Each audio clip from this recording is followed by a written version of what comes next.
Ouais, bonjour à tous, Foxtrot 4, Hôtel Whisky Novembre, F4 HWN pour un petit point hebdo d'avancée du développement du RRF Remote.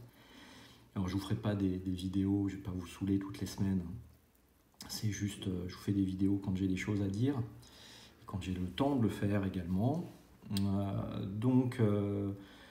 Je les présente plus, vous avez le RRF Remote sur un M5 Stack basique ici, là c'est un M5 Stack Grey.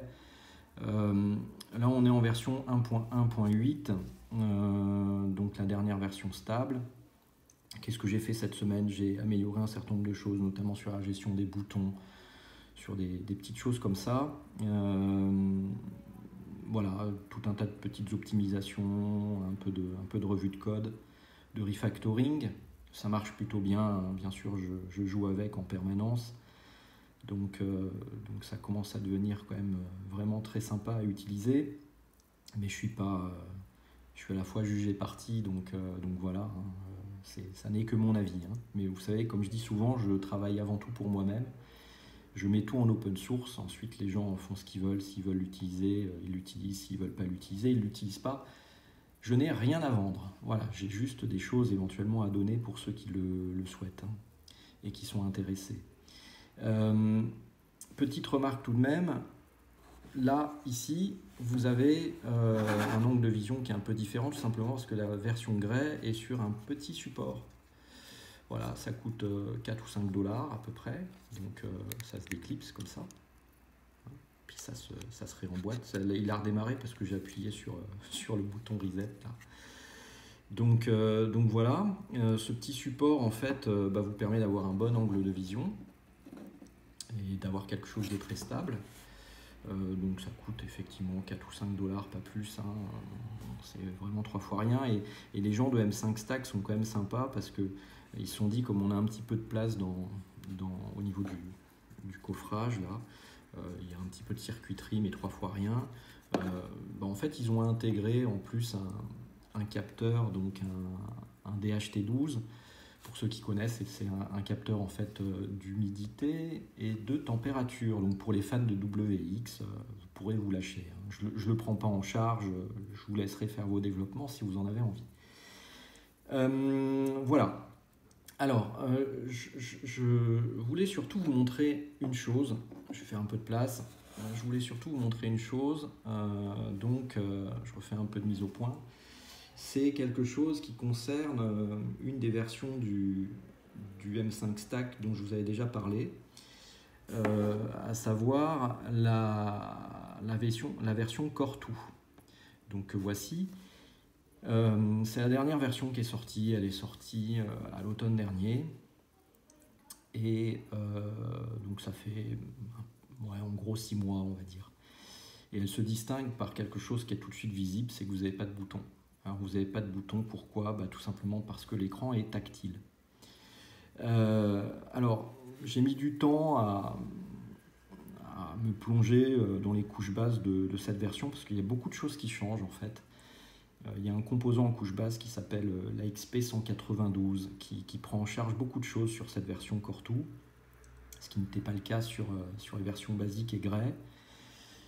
Et ça change pas mal de choses au niveau du développement sur des petits détails comme par exemple la gestion de l'énergie ou a fortiori la gestion également de l'écran et de la dalle tactile. Néanmoins, j'ai essayé quand même de regarder un petit peu ce que je pouvais faire et la version maintenant 1.1.8 elle est en fait maintenant compatible avec les 3 modèles que sont les basiques, les Grey et les Core 2. Donc je vais l'allumer pour vous montrer. Voilà, ça va démarrer. Ça me permet de vous montrer différentes couleurs comme ça à chaque fois aussi. Voilà. Ce qui a changé, c'est quoi? Sur la version basique ou Grey, vous avez des boutons. Donc par exemple, là vous voyez, je suis en train de suivre le RRF. Je vais aller sur le technique. Je prends le bouton de droite. Je fais un appui. Et je suis passé sur le technique. Je vais revenir sur le RRF. Je prends le bouton de gauche. Je fais un appui. Et je suis revenu sur le RRF. Pas de souci, c'est intuitif. Bon, on range ça. on reprend ça. Maintenant, là, avec ça, comment on va jouer?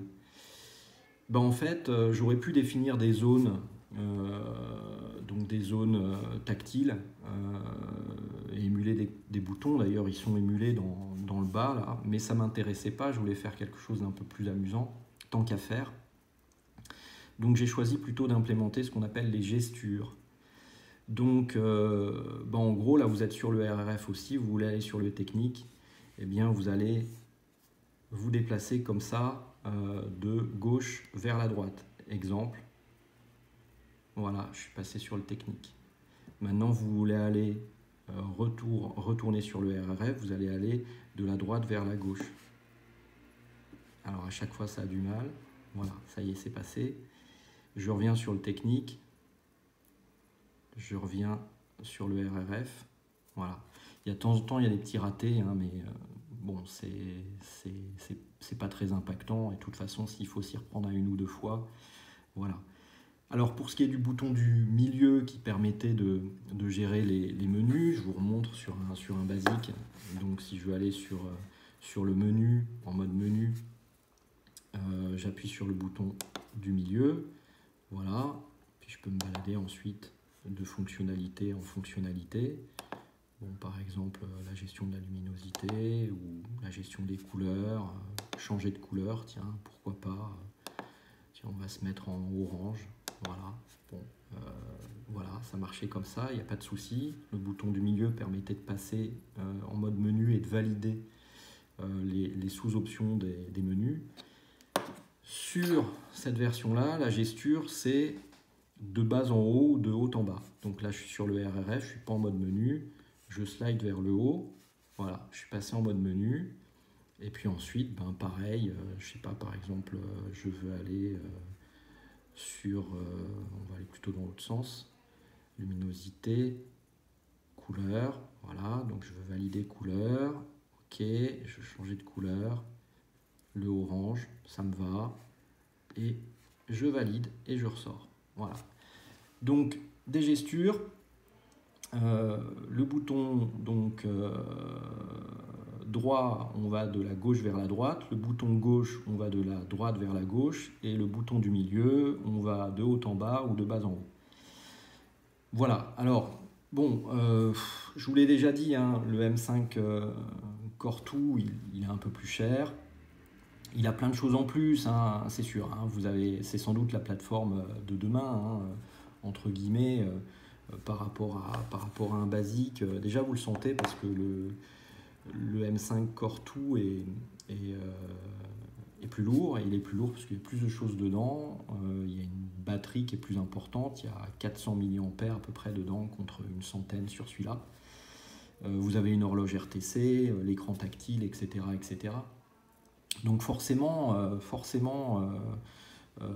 voilà, c'est quand même pas mal, mais il y a plein de choses qui changent. Au niveau des connectiques, c'est pas pareil, etc. Et puis ça coûte plus cher. Bon, alors, vous ferez comme vous voulez si vous voulez aller plutôt vers un Core 2, parce que c'est tactile, parce qu'il n'y a plus de boutons, parce que vous avez l'impression d'être dans le 21e siècle, faites-vous plaisir.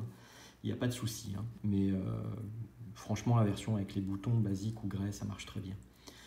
Donc petite dédicace d'ailleurs au passage à Pascal, à F4ICR, à qui j'avais envoyé un message tôt ce matin en finalisant les développements, en lui disant que je lui ferai une petite vidéo.